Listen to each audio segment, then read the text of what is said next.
with Evan Belfiore. Joining me on a Saturday evening is Jimmy Champ from Columbus. Jimmy, how are you doing? It was 3rd and 28, and the Atlanta Falcons got a first down. Yeah, that's kind of how the season's gone, isn't it? It was 3rd and 28. Yeah, but it's Baker's fault. Oh my gosh, that was a bad beat. That was a bad beat. That was rough. Yeah, that was a rough game for Tampa. They're Yeah. it's I've said all year I don't think their defense is quite good enough, and they kind of got carved up by Kirk Cousins. That's not good. No, and I'm starting to think, as much as I think I would like him as an individual, and I've always appreciated him as a coach, I'm starting to feel like Todd Bowles is just a little too old school for current NFL. Lot of very questionable play calling when that game was absolutely in hand for Tampa. It seems like it's been that way with Todd Bowles when he hasn't had Tom Brady. Fair enough. Yeah, not having Tom Brady makes you look like a worse coach. Who knew? Yeah, it happened twice. Yeah, that is true. There's, well, I mean, we'll see what Kevin Stefanski does with the next Tom Brady and Shador Yeah, Sanders when they that's travel true. to Chicago to take on the Bears. A little sarcasm there because the talk with Shador Sanders just went absolutely insane this week, Jimmy. I know you've got some thoughts, so I'm going to let you go ahead and just get those out. Yeah, maybe if the future franchise quarterback didn't go 3 for 10 when the game actually mattered, and completed some fucking passes at the start of the second half, the Cleveland Browns wouldn't have lost to the worst team in the NFL. Those are some pretty good points. How about that? Like, I don't care. I don't care what you do against the Titans' prevent defense when they're just trying to run out the clock so they can come away with a win. Like, yeah, you did great when nobody was covered. You did awesome. In most of your passing yards, you threw a couple nice dots down the field, but every game, most of your passing yards have came from balls thrown at the line of scrimmage. Well, I mean, losing to the Titans is a complete embarrassment. He wasn't all that great in the third quarter. He did rally them back. I would say what I've seen from Shador is growth over the 3 games. Now, is that growth because he's getting coached up and he's learning and he's getting better? Or is that because the opponents have gotten worse each progressive week? And here's the great thing about it. For all of the rhetoric that's being talked about, for all of the dumb topics on sports talk this week, we're going to find out. Yeah, Chicago's a good team. Buffalo's a good team. And then they yeah, end the season with Pittsburgh, right? yep, That's a team that's going to. These teams all have something to play for. They're all looking for playoff positioning or making sure they make the playoffs. These are games that matter. Show me what you got. there you go. That's There, that's the only right answer right now because I don't think Shador's done anything to prove that he should be the starting quarterback going into next year. I would agree, but a lot of Cleveland fans and Cleveland media would agree with you because we just decide randomly how we judge quarterbacks. Like like like if you Well, don't use one game to judge a quarterback good or bad, but use this game to judge a quarterback good or bad. you still, but the team lost the game. I was told we had to run a statistically very good quarterback out of town because he wasn't good enough to win games against good teams. But we're saying Shador's the future because of how he played in a loss to the fucking Tennessee Titans. Yeah, I don't even want to. What a hacky, what a hacky sports topic. The who has the higher ceiling, Baker or Shador? Baker. The answer's Baker. Well, By I the way, mean, it's still Baker Baker. Baker had 2 seasons where he threw for 40,000 yards and 40 combined touchdowns. I think he was just short, but with his Yeah, rushing touchdowns 2 years ago, he yeah, was over 40. Like those are yeah, big numbers. Like that's yeah. not a long list of guys that have done that. Not everybody who has done that has won a Super Bowl and has been a great quarterback all time. That's fine, but there's a dividing line there, and Yes. we don't even know if Shador Sanders is going to do anything these next 3 games. So it has Yes. been encouraging to see him not take as many bad sacks. Yeah. Yes. He's shown more athleticism than I would have, or I shouldn't even say athleticism because I think he's about as athletic as I was at that age. Which not like it's not that I wasn't like I was running marathons, and running distance running, but I wasn't like an elite athlete. like, he's Deion Sanders' son. Why is he so unathletic? Yeah, and I just can't believe. I just can't believe the way we are talking about. We are judging Shador's play against the teams he's played. Like yeah, I think like, that's what's good though. We have these next 3 games. Not that Buffalo's defense has been anything fantastic this year, but they've at least been passable. yes, and we'll see what happens with the Bears in bad weather. This should be a game that you would expect the Bears defense to really clamp down. Yes, and this is, but you know what? Here's Shador Sanders' opportunity for Shador and all of Shador's faithful fans to prove he is a franchise quarterback in the NFL. Yeah, so, go out there and play well in the elements against a defense that's played really well this season. But when you've told me the way he's played the last couple weeks against shit NFL teams proves he's a franchise quarterback, I don't want to hear shit when he plays horrible against Chicago about the coaching and the weapons and blah, blah, blah. Want to hear shit about it. But we do, I think, briefly need to talk about how bad the coaching was. Oh, wow. This was one of those great examples of just, again, it's everything. I don't even have a problem with the 2-point conversion call that they ran because they drew it up perfect. They had them set up, and just Judkins forgot to run the play. Like, he just forgot to run the play. Like, how are you going to forget the play? Like, what? So again, it's another situation where there's a lot of questionable calls by Stefanski that everybody's gone over ad nauseum. But there's all these other breakdowns, like we were texting about the special teams, and I don't even think they were 5 minutes into the game. Yep, it was poor coaching by every member of the coaching staff, including Jim Schwartz. And everybody was kind of covering for Miles this week a little bit, but we've seen this from him. You've talked about how he will run himself out of games and teams will scheme him out of plays, and Sunday was a really great example of that.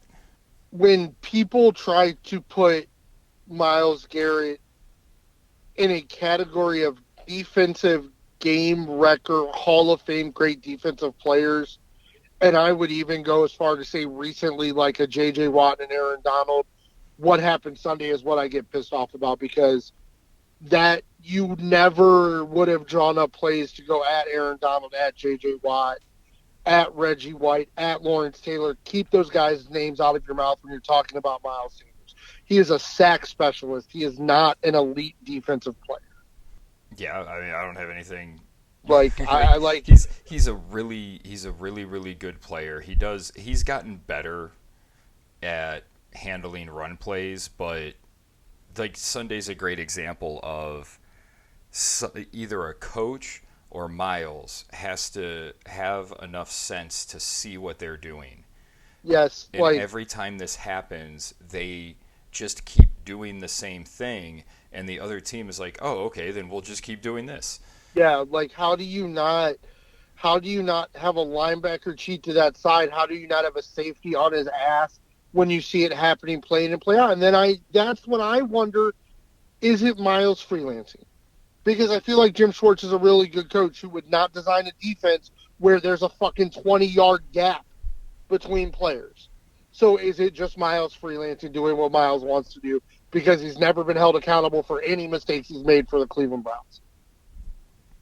I mean, the only person who would know that is Jim Schwartz and Myles Garrett and some of the defensive players that are making the calls, but I'm not even sure if the other defensive players would notice the subtleties of that. Yeah, but it just, like, that was a frustrating, but I agree with you. Like, it was, like, that game was lost. I mean, just some horrible positioning plays by the defense. The offense was bad for the chunk of the game where it was competitive and you could have put the game away. The offense couldn't get a first down with their new franchise quarterback against the Tennessee Titans. But the coaching is a problem. The Kevin Stefanski coaching, it's a problem. Like, I can't it is really hard. It is really hard to defend it. And if Kevin Stefanski and Andrew Berry both come back next year, then we all have to just agree the plan was to lose games this year. Oh, I mean, that's what I said before the season. That's why I took the under. Yeah. And that's why I'm going to take the under next year too. Although I don't know, the under might be 2.5 the way they're going. Yeah. So the Bears are 7.5 point home favorites. The over under sits at 38.5. What's your play here, Jimmy? I'm on the Bears money line. I'll also probably take the Bears to cover and the under. Yeah, I like all of those.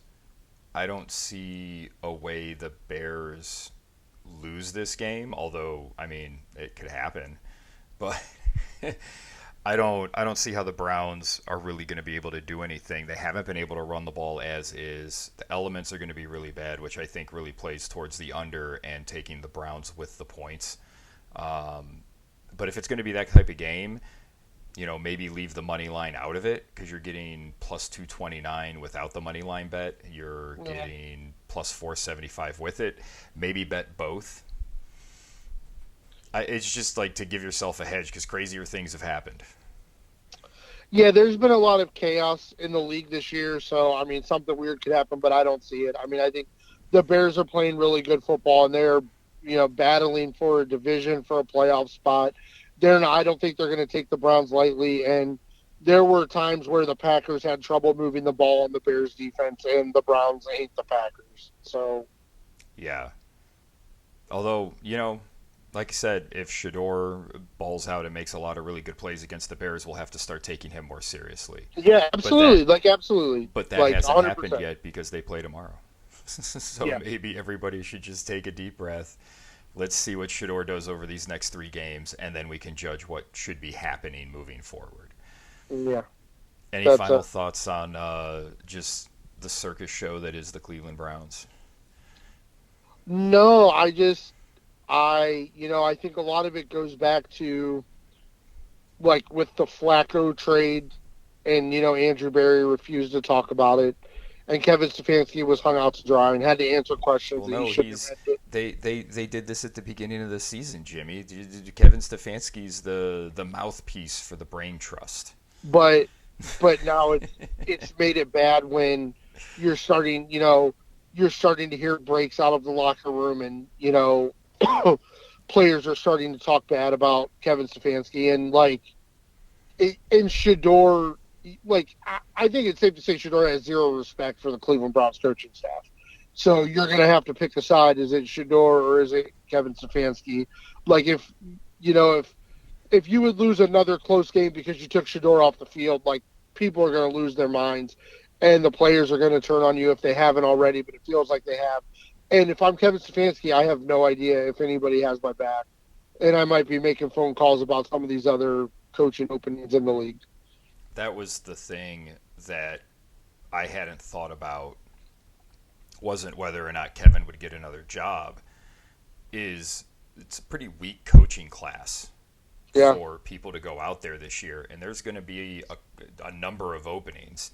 There's usually half a dozen or more.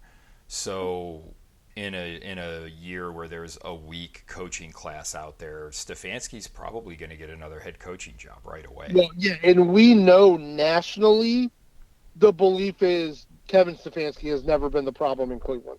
Well, I don't agree with that at all, but nationally that is what the perception has been. Well, nationally they're half right. The organization's a complete fucking mess. The front office is bad. The owner is bad. And he hasn't been put in the best situations. But just because that's true doesn't mean Stefanski hasn't also been a disaster himself. He's made a lot of really, really bad decisions. He has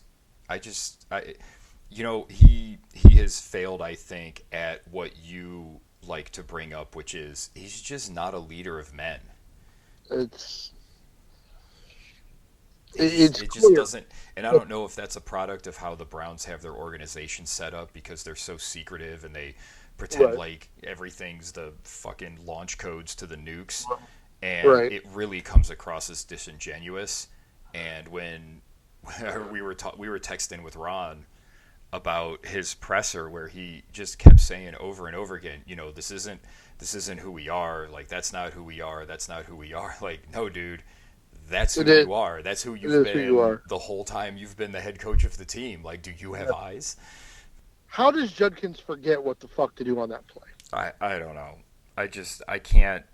It's just another one of those things that I can't anymore. I just can't with this shit. Like, this is the stuff. This is the stuff that I'm talking about with Stefanski. Like that.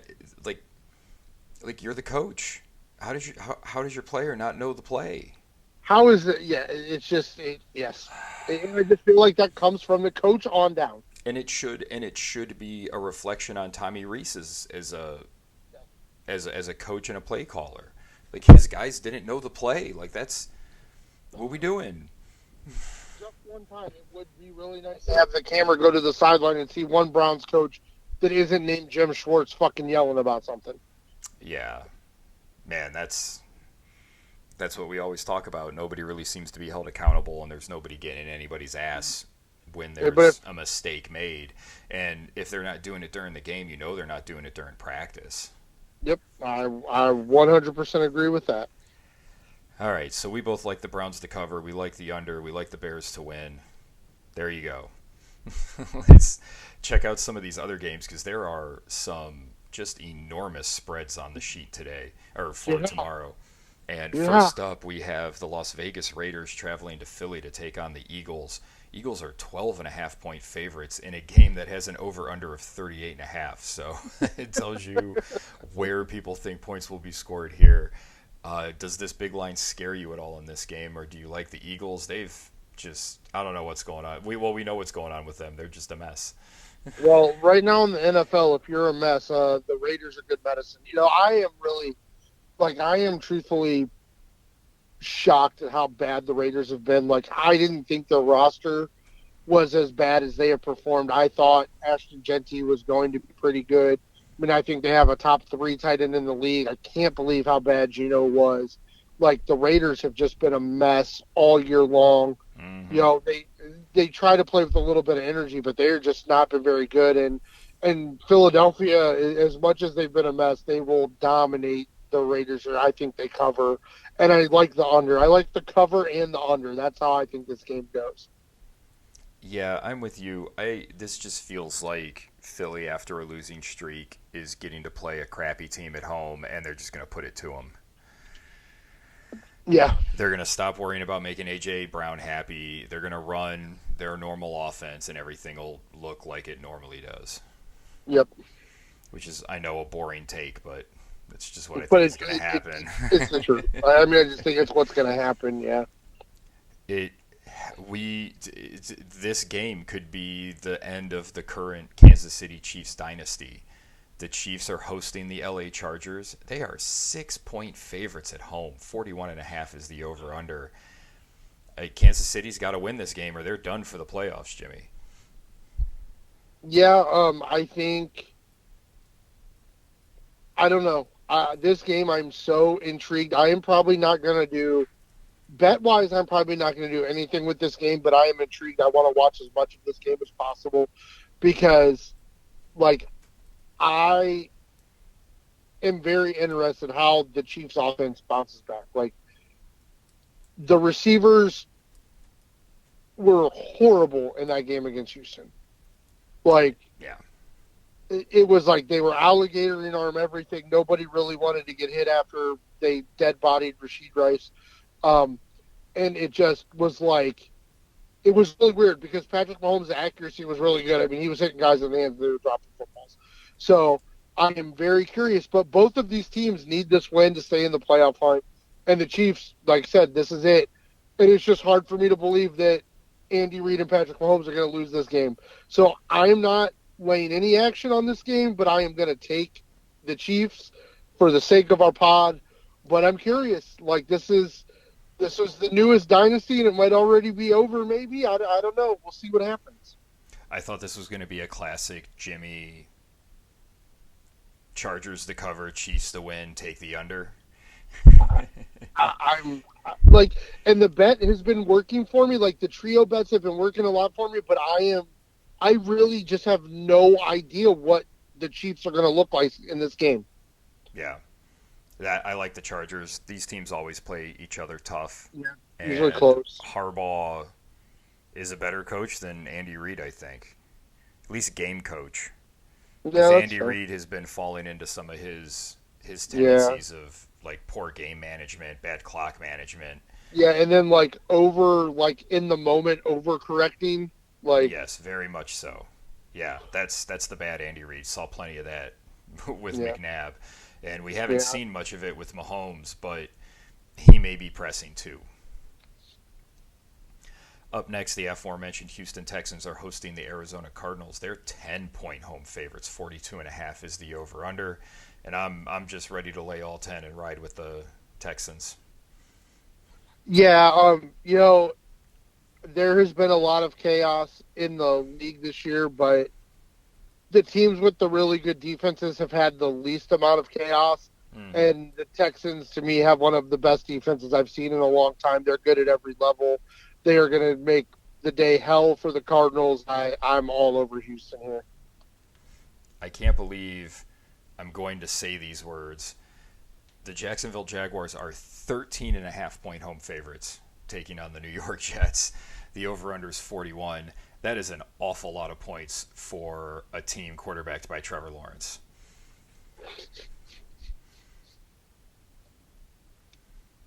So, I've been thinking about this a lot. I'm doing my trio here. Jets to cover, Jaguars to win, but it's going over. There's going to be points in this game.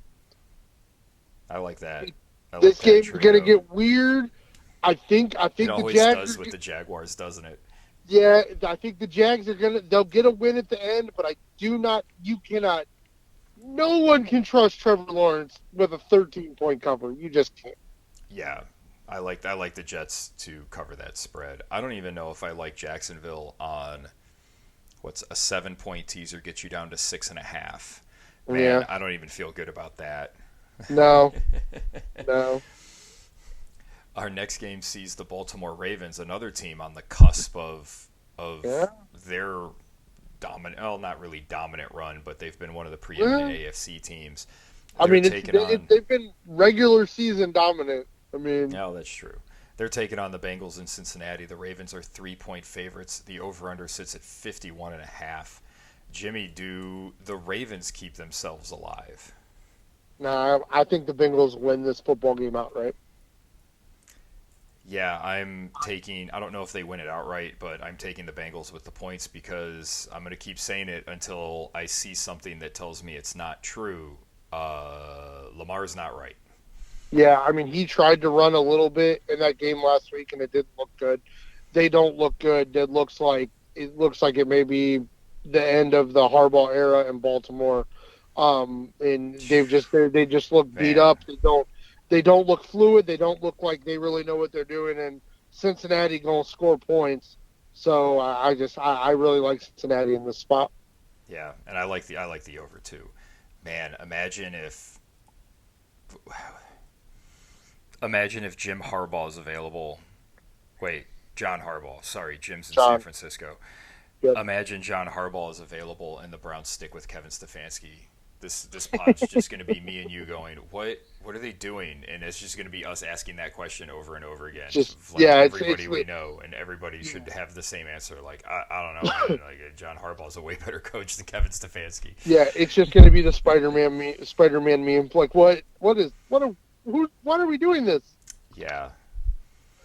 Our next game sees the Buffalo Bills traveling to New England to take on the Patriots. The Bills are 1.5-point favorites.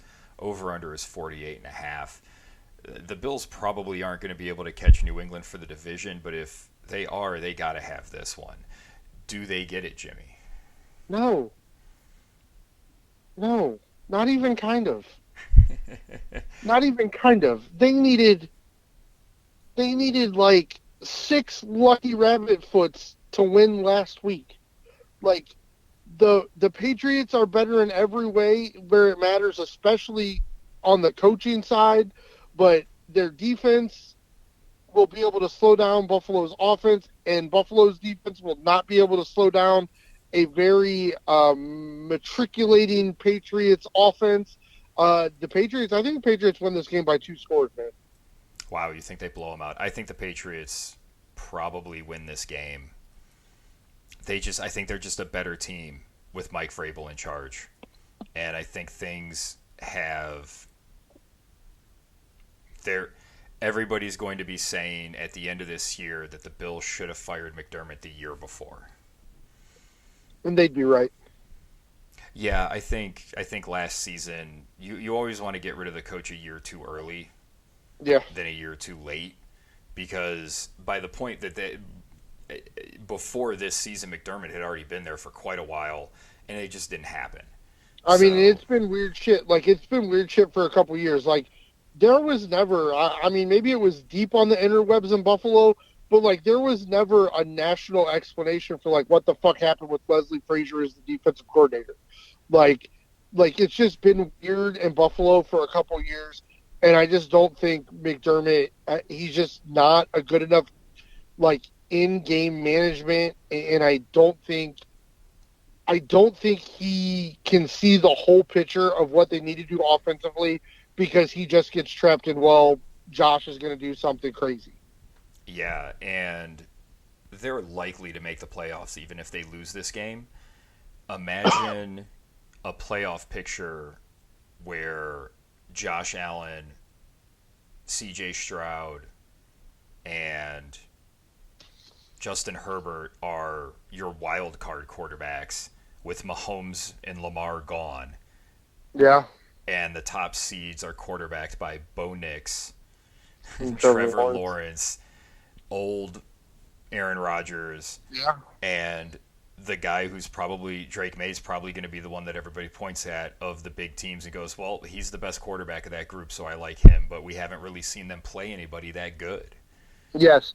Well, and that's one spot where, one thing on the year, like as upset as I am that I was so wrong about the Raiders, I have probably covered most of my season's losses on the future bets I made on the Patriots for this year, because I just felt like, with Vrabel and McDaniel, like I felt like the coaching staff was going to be good and their schedule was so easy.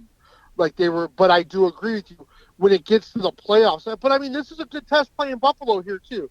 Like, because Buffalo is fighting, so Buffalo is going to bring everything they can.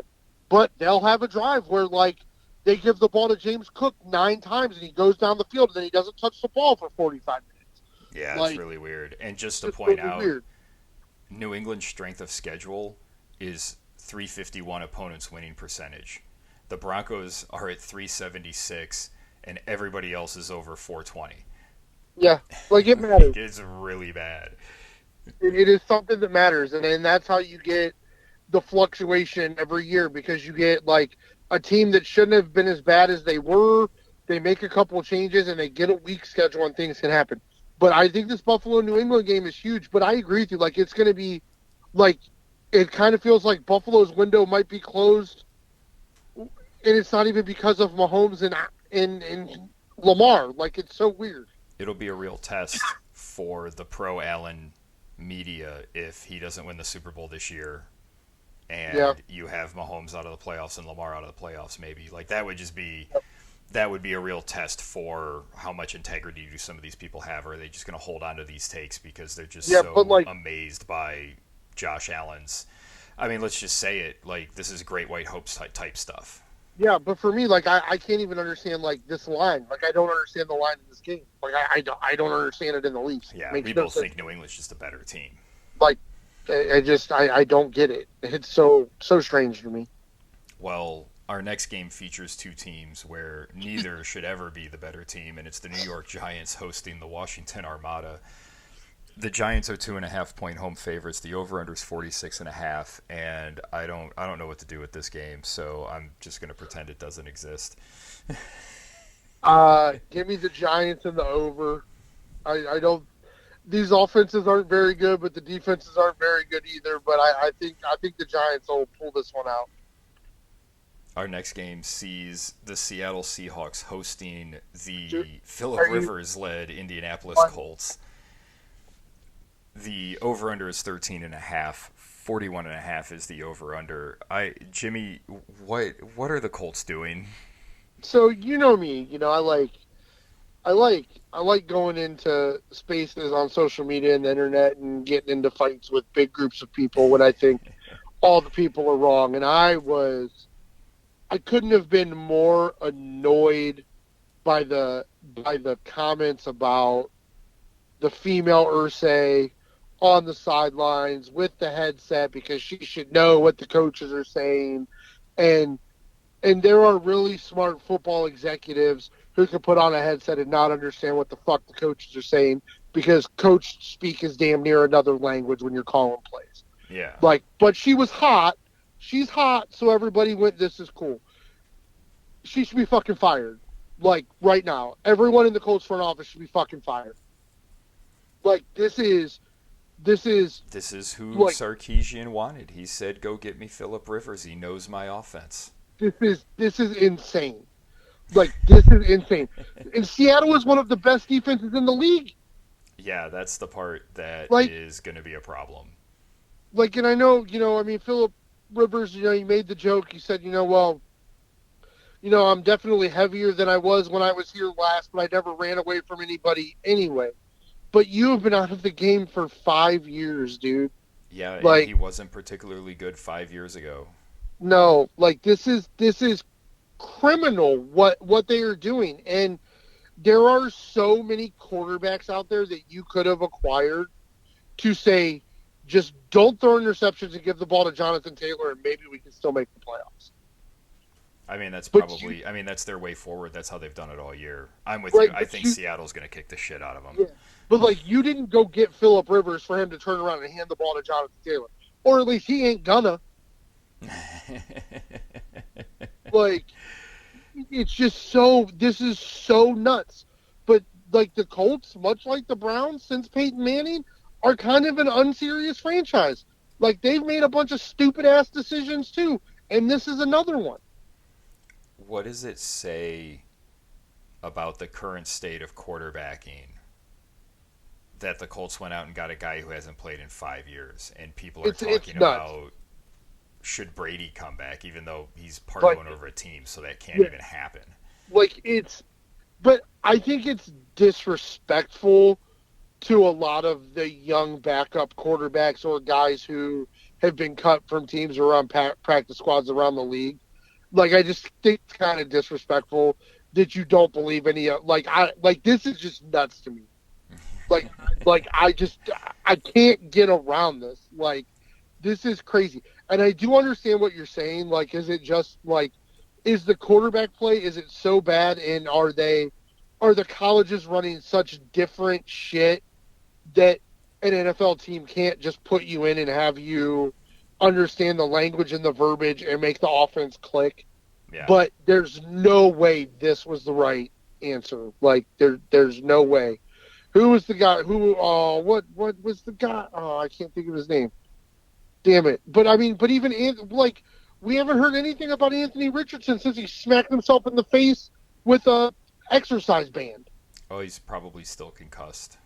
It's just the Colts it's so wild. But so I guess if this was a team I thought was a good organization and they did something like that, then I would want to have a deeper conversation with you about the state of the quarterback, the backup journeyman quarterbacks in the NFL. But because it's the Colts, I'm not willing to have that conversation.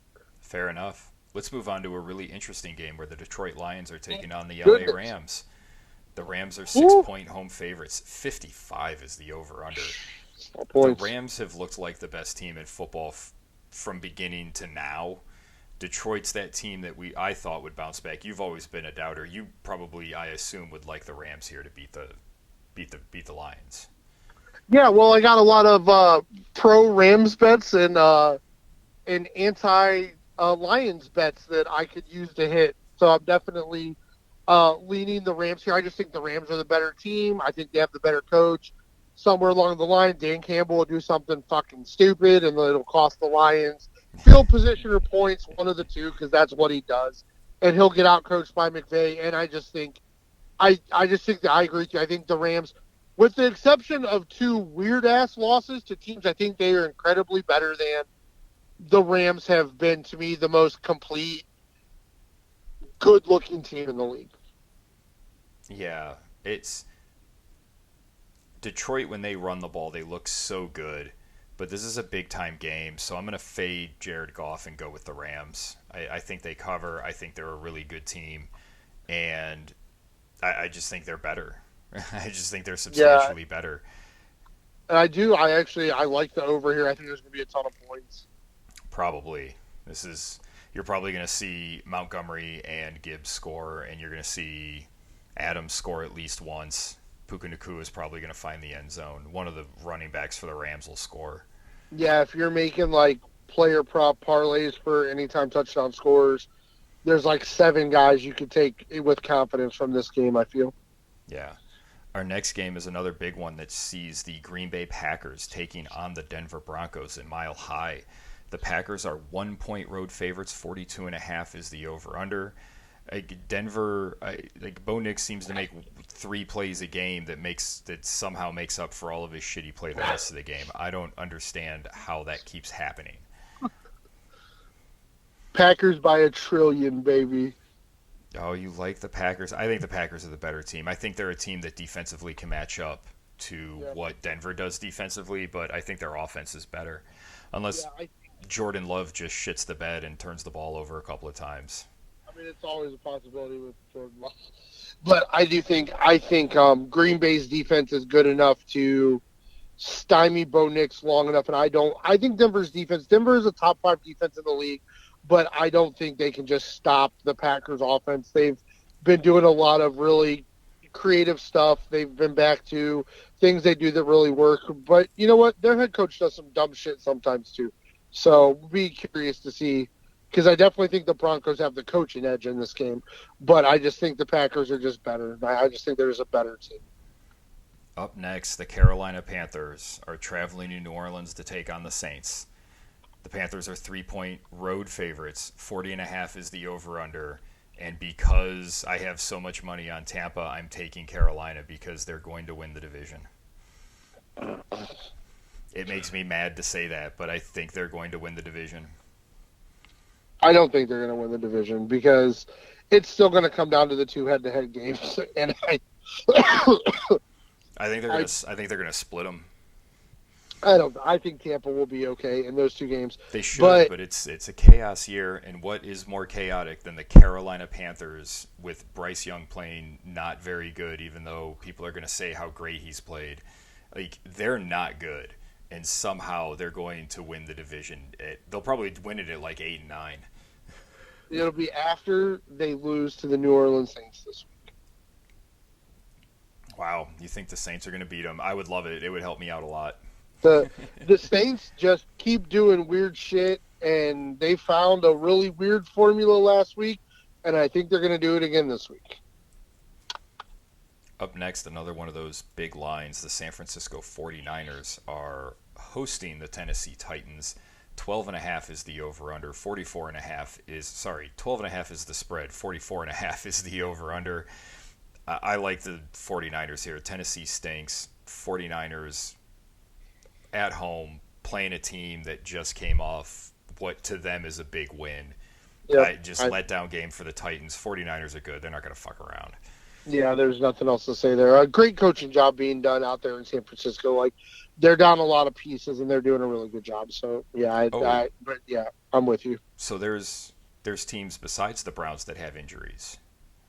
Yes. Oh, that's interesting. Did you know that? That's interesting. Did you know that? Because oftentimes when I hear, I don't know, people like Bubba Ventrone or other people talk about this team, they act like the Browns are the only team that has injuries. So it's good to know that. I can, use that for my betting knowledge on the Browns.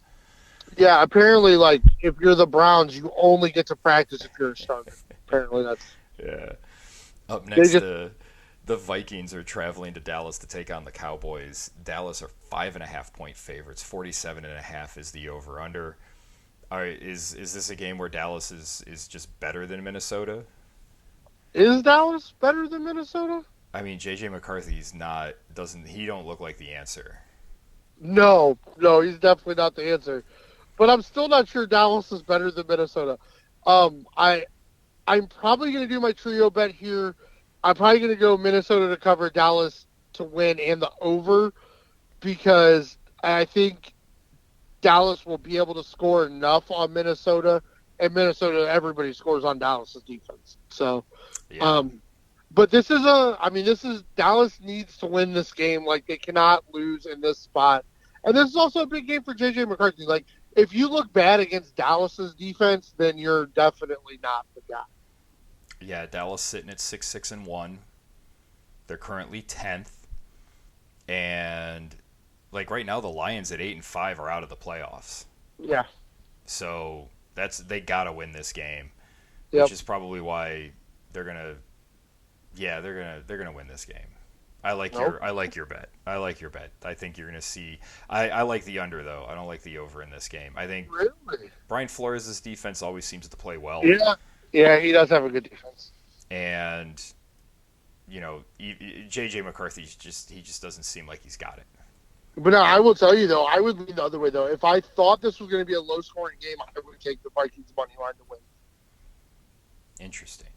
Like, I think if it's low-scoring, I think Minnesota wins the game. I agree with you that JJ McCarthy is probably not their answer long-term, but against Dallas, like if their defense can actually slow Dallas down, I think McCarthy can get a couple drives going where he just refuses to throw the ball to Justin Jefferson, and then they get some touchdowns. Our next game sees the Pittsburgh Steelers taking on the Miami Dolphins.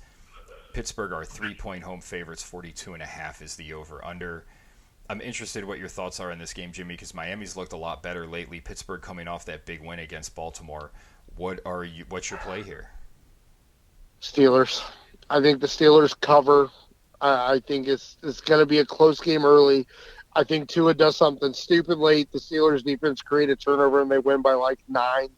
Like, I think Pittsburgh wins this game. But we talked about last week, kudos to Miami. They were as dead could be, and they've figured something out. But I think that environment is just going to be, they're going to be rocking after that win last week. And I think Pittsburgh's going to take this one down.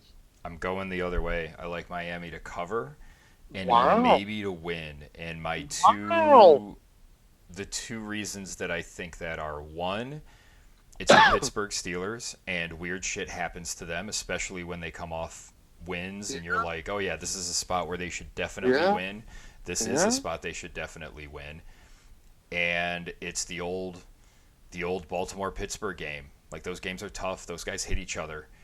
That is true. We've made money off of this a lot. You're right. So I'm going with that because I think Miami's just competent enough to keep this game within 3. And this feels like a field goal game. So I feel like I'm getting everything I want by taking Miami. Yeah. I like it. I actually really like that. That's a great take. Well, that's our schedule, man. I guess now's a good time to ask, because we got a few weeks left. Who is the league MVP?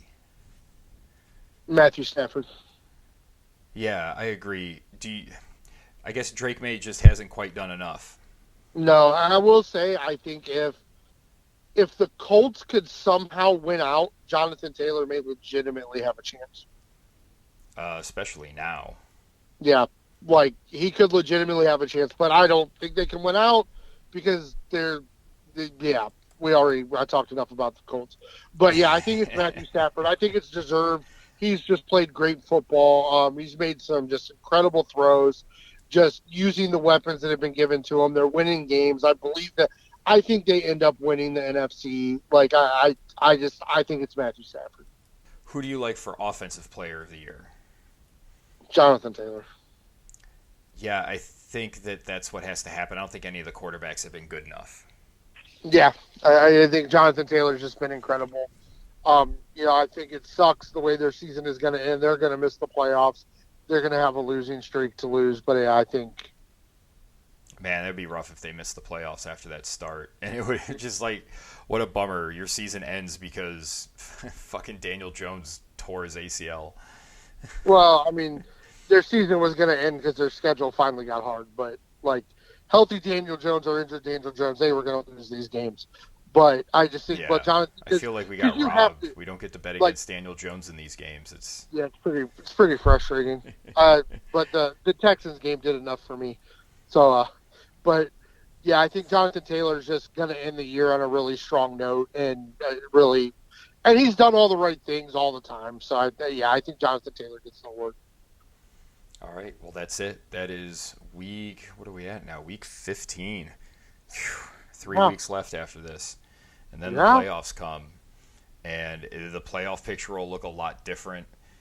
It looks like it's setting up to look a lot different. We've got some teams that have normally been at the top that look really desperate. It'll be really interesting to see how they respond, especially that Kansas City and Baltimore are the two yeah, teams that it's really have the most to lose.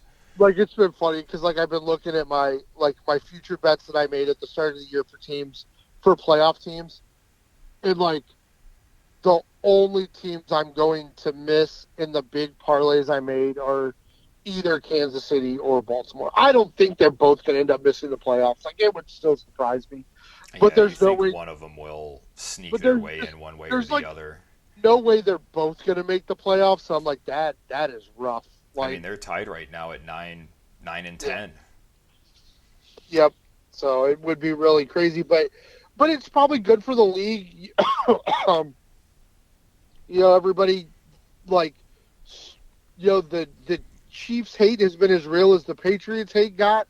So that's been good for the league, and you get the Patriot. If you get the Chiefs out of the playoffs, probably what would be best for the league would be Lamar to get healthy, the Chiefs to miss the playoffs, and then get Lamar and Josh Allen in the playoffs without Patrick Mahomes to see what happens. Well, they better not wind up on the same side of the bracket. They need to play in the championship game so one of them can actually make a Super Bowl. That would be what the NFL wants. Yeah, unfortunately I think Houston and New England are going to have something to say about that.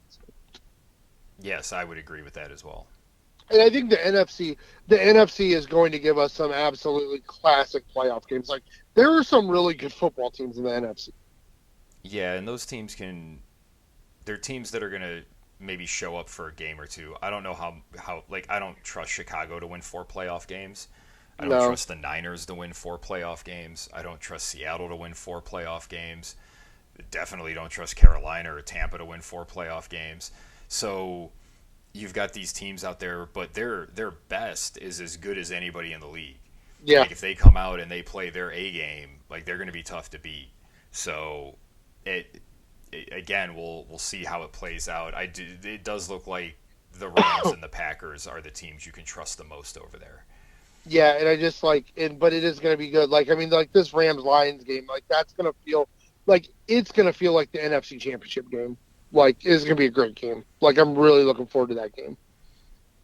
If San Francisco and Chicago win, and the Lions lose, the Lions will be 2 full games behind the Bears and the Niners. Yeah, And it'll make if it really hard on them. Yeah, it'll make it really hard on them with 3 weeks There's left. some big games, and that's why and that's where it all circles back to. Like the Bears are going to be bringing everything they have against the Cleveland Browns. So Shador, here's your chance, man. Like you know what? Our opinions can be changed if you do good shit against good teams. So Yeah, absolutely. show it, man. There it is. There it is. There it is. Jimmy, thanks for joining me tonight to talk some football. No place I'd rather be, brother. And I would like to thank all of you for listening. For Jimmy Champ, I'm Evan Belfiore. Thank you for listening to No Broken Legs.